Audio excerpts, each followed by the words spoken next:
سر آج کا ہمارا ٹاپک ہے گینٹھیا. تو سر کیا ہے یہ گینٹھیا، کیا ہے سر؟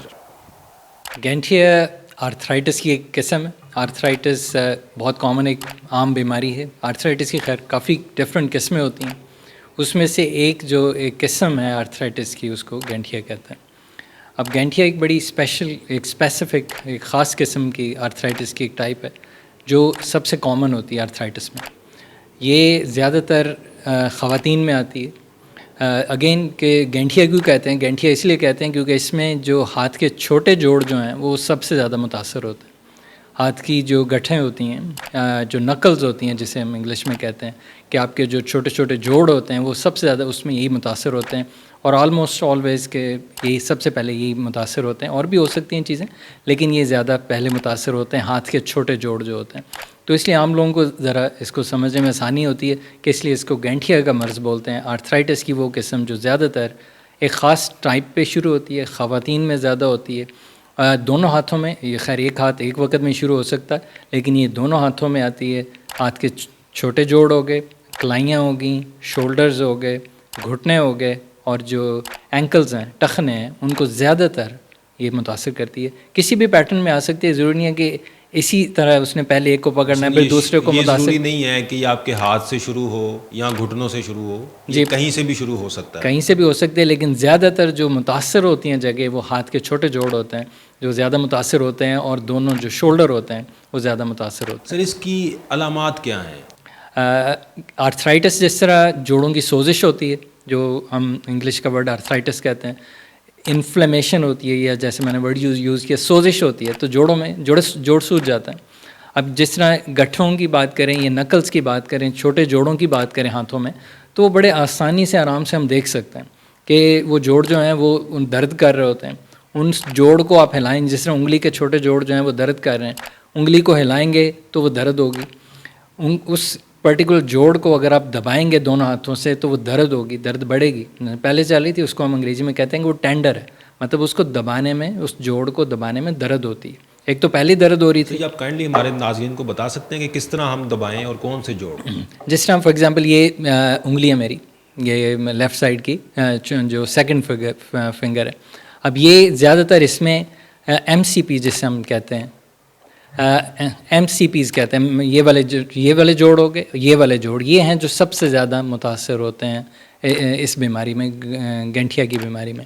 تو یہ جوڑ جو ہیں یہ سوج جاتے ہیں. یہ جوڑ مطلب کوئی بھی ہو سکتے ہیں، دو بھی ہو سکتے ہیں، سب کے سب بھی ہو سکتے ہیں. شروع میں ظاہر ہے ایک جوڑ بھی ہو سکتا ہے.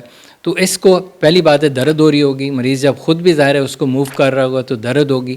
پھر جب ہم کہتے ہیں کہ مریض کو ہم ایگزامن کرتے ہیں تو ان کو دبا کے دیکھتے ہیں ہم لوگ بھی سرٹن اینگلز میں. تو وہ دبائیں گے اس کو ایسے زور سے یا درمیانہ سے زور بھی لگائیں گے تو ٹھیک ٹھاک درد ہوتی ہے. مریض بلکہ اچھلتا ہے، آپ کو ٹچ بھی نہیں صحیح طرح کرنے دیتا ہے جب وہ معاملہ بڑھ جاتا ہے. تو ایک تو درد ہوتی ہے، دوسرا اس کو دبانے میں درد بڑھ جاتی ہے، کافی زیادہ بڑھ جاتی ہے دبانے سے.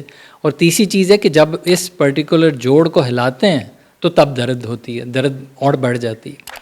تو یہ چند علامات ہوتی ہیں جو ہمیں بتاتی ہیں کہ اس جوڑ کے اندر سوزش ہے، انفلیمیشن ہے، آرتھرائٹس ہے. جو اس میں سر اکراہٹ ہے، جو صبح کی مارننگ اسٹفنس یا صبح اٹھتے ہوئے جو اکراہٹ ہوتی ہے، اس کی بھی سر کوئی رول ہے اس میں؟ بہت امپورٹنٹ ہے، بہت ضروری ہے. بلکہ یہ ون آف دا امپورٹنٹ جو سوال ہے جو ہم مریض سے پوچھتے ہیں وہ یہی پوچھتے ہیں کہ صبح کو کیا حال ہوتا ہے.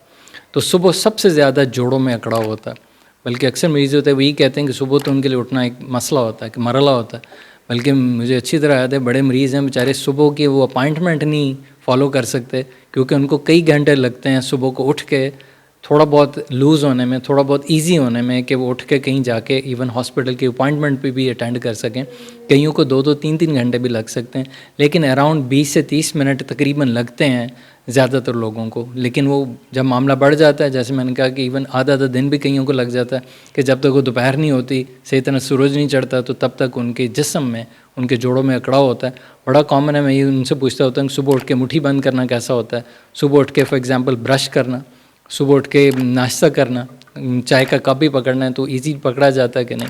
تو صبح کا اکڑاؤ بڑا امپورٹنٹ ہے. سر اس کی وجوہات کیا ہیں؟ کن لوگوں کو یہ گینٹھیا ہو سکتا ہے سر؟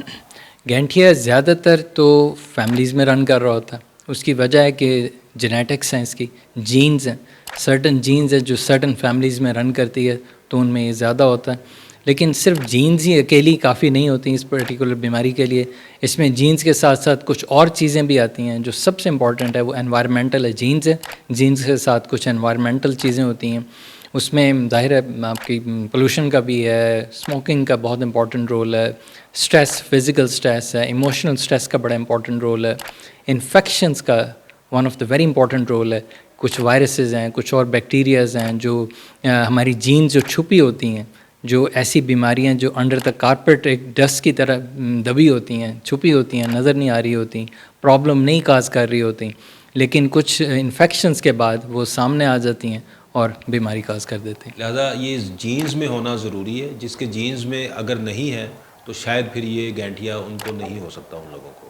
بالکل, ان کا رسک کم ضرور ہوتا ہے, لیکن یہ کسی بھی بندے کو کبھی بھی ہو سکتی ہے. اس میں کوئی بھی جین سپیئرڈ نہیں ہے, اب کسی کو بھی ہو سکتا ہے. لیکن جن فیملیز میں یہ رن کر رہی ہوتی ہیں ان میں ڈیفینیٹلی رسک زیادہ ہوتا ہے. لیکن جیسے میں نے کہا کہ صرف جینز کے علاوہ اور بھی چیزیں ہیں جو کاز کر دیتی ہیں, یا جینز جو ٹھیک ہوتے ہیں ان کو خراب کر دیتی ہیں. کچھ انفیکشن جیسے میں نے کہا, کچھ اور ٹریگرز ہیں جو جینز ٹھیک بھی ہوتی ہیں ان کو بھی خراب کر کے بیماری کر. کس عمر میں ہو سکتا ہے؟ زیادہ تر تو یہ 20 سے 40-45 سال کی عمر جو ہے سب سے زیادہ ان لوگوں میں ہوتا ہے. لیکن کوئی بھی اس میں جو عمر ہے وہ اسپیڈ نہیں ہے, بچی ہوئی نہیں ہے. ہمارے پاس 1.5-2 سال کے بچے بھی ہوتے ہیں جن میں گینٹھیا کی ایک قسم ہے جو بچوں میں آتی ہے, جس کو ہم JIA کہتے ہیں. مطلب یہ کہ گینٹھیا کی ایک شکل ہوتی ہے جو ینگ ایج میں آتی ہے, بچوں میں آتی ہے. اسی طرح میرے پاس 80-90 سال کے لوگ بھی ہیں. رسک کم ضرور ہوتا ہے, یعنی کم لوگ ہوتے ہیں جن کو اس عمر میں جا کے ہوگا, یعنی ایکسٹریمز آف ایجز میں کہ بہت ینگ ایج میں یا بہت بڑی عمر میں رسک کم ضرور ہوتا ہے, لیکن ضرور آتا ہے. ہم دیکھتے ہیں, کامنلی دیکھتے ہیں. لیکن زیادہ تر جو مریض ہوتے ہیں اس بیماری کے وہ یہی کوئی 20 سے 40-45 سال کی عمر کے ہوتے ہیں, اور ان میں زیادہ تر امپورٹنٹ ہے خواتین.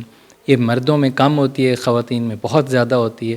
سر خواتین کی بات ہو رہی ہے, تو اس میں کیا خواتین کو پریگنینسی میں گینٹھیے کی وجہ سے کوئی پرابلم ہو سکتی ہے؟ تھوڑا سا رسک ضرور ہوتا ہے کیونکہ ظاہر ہے ایک تو بیماری زندہ ہوتی ہے اگر ڈیزیز پراپرلی کنٹرول نہیں ہوئی, اگر ابھی بھی ان کے جوڑ سوجے ہوئے ہیں, کیونکہ ظاہر ہے بلڈ اسٹریم میں انفلیمیشن ہے, سوزش ہے, تو وہ جسم کے باقی حصوں کو بھی متاثر کرتی ہے. تو اگر بیماری پراپرلی کنٹرول نہیں ہے, اور کچھ ڈیفینیٹلی دوائیاں ہیں جو تھوڑی سی پریگنینسی کو ڈیفینیٹلی خراب کر سکتی ہیں, تو لیکن اگر پراپرلی کنٹرول کیا جائے, بیماری کنٹرول ہو, سیف میڈیسنز پہ ہوں, تو افیکٹو پریگنینسی پاسبل ہے. اور ہمارے زیادہ تر الحمدللہ خواتین جو ہیں ان کی پریگنینسی بالکل ہوتی ہیں اور الحمدللہ سکسیزفل ہوتی ہیں. سر اس کا علاج کیا ہے؟ اگر گینٹھیا ہو جاتا ہے تو اس کا علاج کیا ہے, ٹریٹمنٹ کیا ہے سر؟ آرتھرائٹس کا الحمدللہ بہت زبردست علاج اویلیبل ہے. اب وہ 20-30 سال پرانی والی اسٹیٹس نہیں ہے آرتھرائٹس کا, بلکہ میں تو کہتا ہوں کہ آرتھرائٹس جب بلکہ میرے پاس مریض آتا ہے, جب مجھے پتہ چل جاتا ہے آرتھرائٹس ہے, میں تو خوش اس سینس میں بھی ہوتا ہوں کہ ایٹ لیسٹ ہمارے پاس بہت افیکٹو میڈیسنز اویلیبل ہیں کہ ہم مریض کی لائف کو آلموسٹ نہیں بلکہ آلموسٹ نیئر نارمل پہ لے آتے ہیں, کہ بہت زبردست ڈرگز اویلیبل ہیں. بلکہ اگر ماڈرن میڈیکل سائنس کو دیکھیں تو پچھلی 2 دہائیوں میں جس اسپیشلٹیز نے یا جس جو ہماری سب اسپیشلٹیز ہوتے ہیں جس نے سب سے زیادہ ٹیکنالوجیز یا نئی ڈرگ ڈیولپمنٹس ہوئی ہیں, اس میں رومٹولوجی ون آف دا ٹاپ پہ آتی ہے. ہمارے پاس اب الحمدللہ بہت زبردست, بہت ڈیڈیکیٹڈ, بہت ہائی ٹیک میڈیسنس دنیا میں تو ہیں ہی, اب پاکستان میں بھی اویلیبل ہیں. دوبارہ کہہ رہا ہوں, ہائی ٹیک بڑی اسپیسیفک میڈیسنز اویلیبل ہیں جو ریولوشنائز کر دیتی ہیں, مطلب کہ آرتھرائٹس کو بالکل ختم کر دیتی ہیں, اور وہ مریض بڑے ہیں ہمارے پاس جلدی آتے ہیں. سر یہ ایک آپ نے انقلابی ورڈ بولا ہے. ہمارے ہاں اصل میں متھ یہ ہے کہ ہمارے ہاں یہ مریض سوچتا ہے کہ اگر مجھے گینٹھیا ہو گیا ہے تو وہ سمجھتا ہے کہ شاید میں لا علاج یہ مرض ہے, اور شاید مجھے ساری زندگی اسٹیرائڈز یا امیونوسپریسنٹ جو ہیں وہ کھانے پڑیں گے. تو کائنڈلی اس پہ بتا دیں کہ اس کو دوائی کتنی دیر اور کتنی کھانی چاہیے, کیا وہ ساری زندگی اسٹیرائڈ کھائے گا یا پھر یہ اسپیسیفک ٹائم کے لیے بھی ہے؟ کیونکہ پاکستان میں تو لوگ آلموسٹ ڈاکٹرز بھی جو ہیں کافی سارے وہ لائف لانگ اسٹیرائڈس پہ پیشنٹ کو ڈال دیتے ہیں, تو اس کی ریمیڈی ذرا بتا دیجیے. تو اسٹیرائڈ ظاہر ہے ایک نیچرلی ایک جس طرح باقی ڈرگس ہیں, باقی میڈیسن ہیں, اس طرح ایک اسٹیرائڈ ایک میڈیسن ہے. جس طرح باقی دوائیوں کے سائڈ افیکٹ ہو سکتے ہیں اس طرح اسٹیرائڈ کے سائڈ افیکٹ ہو سکتے ہیں. پاکستان میں انفارچونیٹلی جتنی یہ اوور یوز ہے اسٹیرائڈ, اتنی ہی انفارچونیٹلی یہ اس کی بیڈ پبلسٹی بھی ہے, for right reasons as well but sometimes for wrong reasons as well. جب پراپر ریزن ہو تو اس سے life saver drug steroid. So ان سے اس کی کوئی بہت بری نہ سمجھیں اس کو.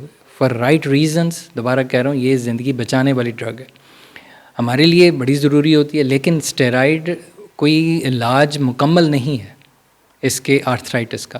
یہ وقتی طور پہ ایک حل ہوتا ہے, کیونکہ ہماری جو پراپر دوائیاں ہیں آرتھرائٹس کے لیے, گینٹھیا کے لیے, ان کو کئی دفعہ بڑا ٹائم چاہیے ہوتا ہے, کیونکہ انہوں نے جا کے سیلولر لیول, سیلز پہ جا کے, مالیکولز کے لیول پہ جا کے تقریباً یہی سمجھ لیں کہ جڑ سے ختم کرنا ہے, یا اس کو ڈیپ روٹس پہ جا کے اس کو ایکٹ کرنا ہے کہ جو سوزش کر رہی ہیں. لیکن اس کو کئی دفعہ کئی ہفتے چاہیے ہوتا ہے.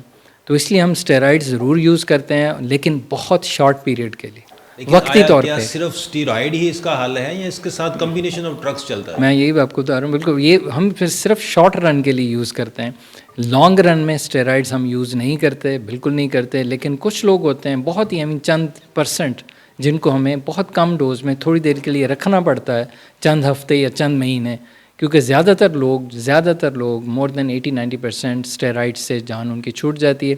کیونکہ ہمارے پاس, جیسے دوبارہ کہہ رہا ہوں, بہت زبردست ڈرگز اویلیبل ہیں, نیکسٹ لیول کی ڈرگز اویلیبل ہیں, پاکستان میں اویلیبل ہیں, جو اس کے ساتھ دوبارہ کہہ رہا ہوں کہ بالکل آرتھرائٹس کی ٹریٹمنٹ ریولوشنائز ہو چکی ہے. لوگ بالکل نارمل زندگی گزارتے ہیں. نہ صرف یہ کہ فنکشنل, مطلب وہ کھیلیں کودیں جو مرضی کریں, کوئی روک ٹوک نہیں ہوتی. میرے پاس انٹرنیشنل لیول کے پلیئرز ہیں جو آرام سے آرتھرائٹس کی ٹریٹمنٹ لے کے آرام سے اپنی زندگی گزارتے ہیں انٹرنیشنل لیول کے. You can imagine from that and کہ وہ نارمل زندگی گزار رہے ہیں. نہ صرف یہ کہ ان کی فنکشنل لیول یعنی ان کی ایکٹیویٹی متاثر نہیں ہوتی, بلکہ وہ فل لائف ایکٹیو گزارتے ہیں. جس طرح یہ خواتین میں جیسے میں نے کہا زیادہ ہوتا ہے, تو ان کی بھی نارمل پریگنینسیز ہوگی, ان کی آگے فار ایگزامپل جو بھی انہوں نے اپنی نسل ان شاء اللہ تعالیٰ نے چلانی ہے تو بالکل نارمل چلتی ہے. امپورٹنٹ 2 ہی چیزیں ہیں کہ ڈیزیز, یہ جو بیماری ہے, یہ گینٹھیا, یہ پراپر کنٹرولڈ ہو, اچھی طرح کنٹرولڈ ہو, اور پراپر میڈیسن سے کنٹرول ہو, جو سیف میڈیسنس. آسان لفظوں میں گینٹھیا قابل علاج ہے, یہ لا علاج مرض نہیں ہے. بالکل نہیں ہے, اور آپ ایک نارمل لائف گینٹھیا کے ساتھ بھی گزار سکتے ہیں 100% آلموسٹ. بہت شکریہ ڈاکٹر صاحب, تھینک یو ویری مچ.